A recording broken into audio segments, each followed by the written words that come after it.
मुझे क्लासेस में स्वागत है और आज हम एक नई वीडियो के साथ आपके सामने उपस्थित हैं। और आज की जो वीडियो है पार्ट 13 से है और इसके अंदर आज है विद्युत मोटर।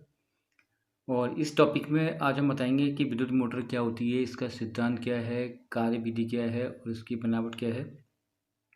इससे पहले इसी पार्ट में से 4-5 वीडियो है वो मेरे चैनल पर उपलब्ध हैं, उसकी एक प्लेलिस्ट मौजूद है, तो आप वहाँ जा करके आप देख सकते हो। शुरुआत करते हैं बेटे आज के टॉपिक को। तो आज का टॉपिक है विद्युत मोटर। तो शुरुआत करते हैं कि विद्युत मोटर होती क्या है। ठीक है, तो सबसे पहला जो आपका समझाने का है वो है विद्युत मोटर क्या है। तो पहला है कि विद्युत मोटर क्या है, पहला अपनी यहाँ बात करते हैं। तो आपको ये बताएं कि विद्युत मोटर बेटा एक ऐसी युक्ति है, आपको अगर आंसर अगर आपको इस प्रश्न का देना है तो विद्युत मोटर एक ऐसी युक्ति मतलब एक विद्युत मोटर एक ऐसा उपकरण है जो बेटा विद्युत ऊर्जा को यानी कि वो विद्युत ऊर्जा को यांत्रिक ऊर्जा में परिवर्तित करता है। यानी कि विद्युत ऊर्जा यांत्रिक ऊर्जा में परिवर्तित हो जाती है और या विद्युत ऊर्जा को यांत्रिक ऊर्जा में जो चेंज करता है उसको अपन बेटा विद्युत मोटर कहते हैं। ठीक है, प्रश्न नंबर आता है दूसरा कि किस सिद्धांत पे कार्य करता है। नेक्स्ट है आपका सिद्धांत क्या है, ये किस सिद्धांत पे बनाया गया है।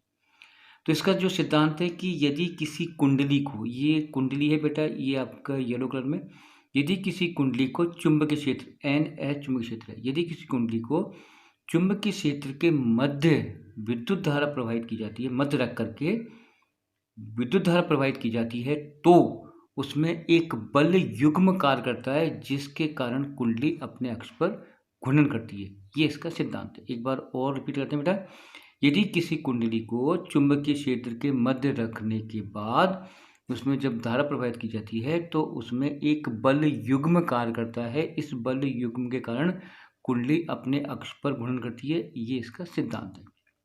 ठीक बेटा, अब थर्ड आता है आपका इसकी बनावट, यानी कि इसकी बनावट में किन किन को लिया गया है।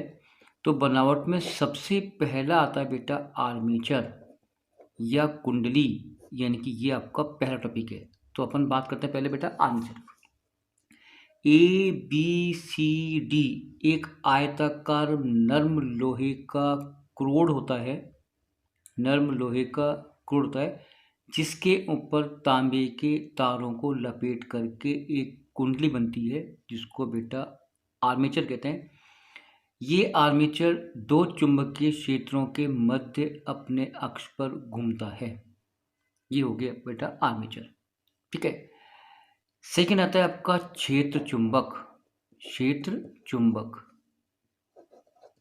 ये आपका दूसरा अंग हो गया इसका विद्युत मोटर का। क्षेत्र चुंबक N और S, यानी कि N और S दो चुंबकीय क्षेत्र होते हैं जिनके मध्य में आर्मेचर को रखा जाता है। ठीक है, इसके बाद थर्ड आएगा आपका, थर्ड टॉपिक आएगा विभक्त वलय। थर्ड आएगा बेटा विभक्त वलय। ये विभक्त वलय कहाँ होते हैं, ये देखो, ये बेटा P और Q, देखो यहाँ देखो, ये P और ये Q दो धातु के बने अर्ध रिंग यानी कि अर्ध वलय होते हैं, यानी पूर्ण वलय नहीं होते, पूर्ण रिंग नहीं होती, अर्ध वलय होते हैं जो बेटा इस आर्मेचर के साथ घूमते हैं, जो कि आर्मेचर के साथ, जैसे ये आर्मेचर घूमता है तो साथ में P और Q ये अर्ध वलय भी घूमते हैं। ये हो गया आपका अर्ध वलय। फोर्थ आता है बेटा इसमें बुश। ये X और Y दो कार्बन के बुश होते हैं जिनके द्वारा यानी विद्युत ऊर्जा को कुंडली के अंदर प्रवाहित किया जाता है। ये बेटा जो X और Y जो हैं वो इस विभक्त वलय से जुड़े होते हैं, बल्कि घूर्णन नहीं करते, ये एक जगह स्थिर रहते हैं। घूर्णन केवल P और Q ही करता है, यानी अर्धवलय करते हैं। ठीक है, इसके बाद जो पांचवा आता है वो होता है बैटरी या विद्युत स्रोत, यानी कि जो कार्बन के बुश X Y को दो संयोजक तार के द्वारा विद्युत स्रोत या किसी बैटरी से धन टर्मिनल और ऋण टर्मिनल से जोड़ा जाता है। इसके बाद अगला है कुंजी। कुंजी जो होती है वो धारा प्रवाहित करने में और बंद करने के काम आती है। ये आपका पूरा हो गया। इसकी बनावट ज़्यादा खास नहीं है, थोड़ा थोड़ा है, आपको दो दो लाइन लिखनी है इसमें। अब आता है कि कार्य विधि क्या होती है बेटा, ये कार्य कैसे करता है। ठीक है, चलिए पहले मैं आपको समझाता हूँ कार्य कैसे करता है। लेकिन स्टार्टिंग में क्या लिखना है आपको, जैसे ही कुंजी को चालू करते हैं तो बेटा इलेक्ट्रॉन बहते हैं माइनस से प्लस की ओर, राइट। इसी के उपरांत धारा बहती है बेटा प्लस से माइनस की ओर। तो धारा देखो, पहले मैं धारा आपको मैं कर दूँ क्लियर। धारा यूँ जाती है और एक्स बुश में होती हुई, ये आपका जो विभक्त बल पी है इसमें होती हुई, और ये ए से बी की ओर जाएगी, फिर बी से सी की ओर, सी से डी की ओर, फिर ये बेटा वाई में होती हुई ये वापस ऋण टर्मिनल तक पहुंच जाती है। ये हो गया धारा का एक चक्कर। ठीक है, जैसे ही बेटा हम विद्युत धारा प्रवाहित करते हैं तो ये कुंडली यानी A B C D Fleming के वाम हस्त के नियम पर कार्य करती है। फ्लेमिंग के वाम हस्त पर नियम क्या करती है, ये आपका फ्लेमिंग का वाम हस्त नियम हो गया बेटा।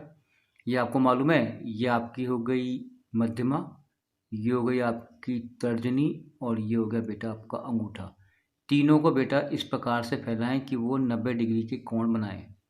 तो बेटा धारा की दिशा मध्यमा उंगली आपको बताएगी, चुंबकीय क्षेत्र लगेगा आपका ऊपर की ओर यानी कि तर्जनी के द्वारा, और अंगूठा जो है वो चालक की दिशा को प्रदर्शित करेगा इस प्रकार से।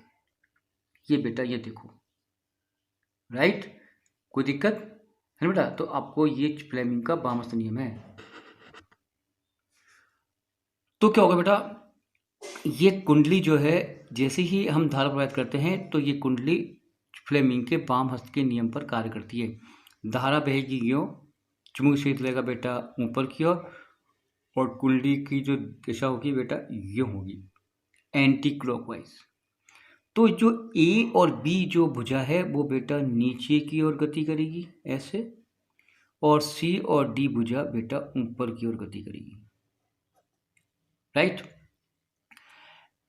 आधे घूर्णन के पश्चात जो सी और डी भुजा है वो बेटा बी और ए की जगह आ जाएगी, और ए और बी डी सी की जगह पहुंच जाता है। ठीक है, जैसे ही बेटा ये घूर्णन करती है तो साथ में ये जो पी और क्यू जो अर्धबले हैं बेटा वो भी घूमते हैं। देखो यहाँ पर ये इस प्रकार से, ये देखो आधे घूर्णन के बाद क्या होगा, जो क्यू वाला जो बल है वो बेटा उसकी स्थिति यहाँ पे आ गई, और ये एक्स से जुड़ेगा। उसी के साथ साथ जो पी वाला जो अर्धबलय है वो आपके वाई से जुड़ जाएगा। ठीक है, यानी कि कहने का अर्थ है कि जो क्यू का संपर्क तो हो जाएगा एक्स से, और पी का संपर्क हो जाएगा बेटा वाई से। ऐसे देखो ऐसे, ठीक है, यानी क्यू का संपर्क किससे हो गया एक्स से, और पी का संपर्क किससे हो गया वाई से। इससे क्या होता है, जो धारा की दिशा है वो बेटा परिवर्तित नहीं होती, वो धारा बेटा कंटिन्यू एक दिशा के अंदर बहती है, जिसके कारण जो हमारी जो कुंडली है वो अपने अक्ष पर एक 360 डिग्री का कोण बनाती हुई बहुत तेजी के साथ घूमती है, जिसका उपयोग हम क्या करते हैं बेटा, जैसे कि आपको कोई भी यहाँ पर सॉफ्ट जोड़ करके किसी मशीन को घुमाने में ये कार्य किया जाता है। ये आपका पूरा टॉपिक हो गया विद्युत मोटर का। धन्यवाद।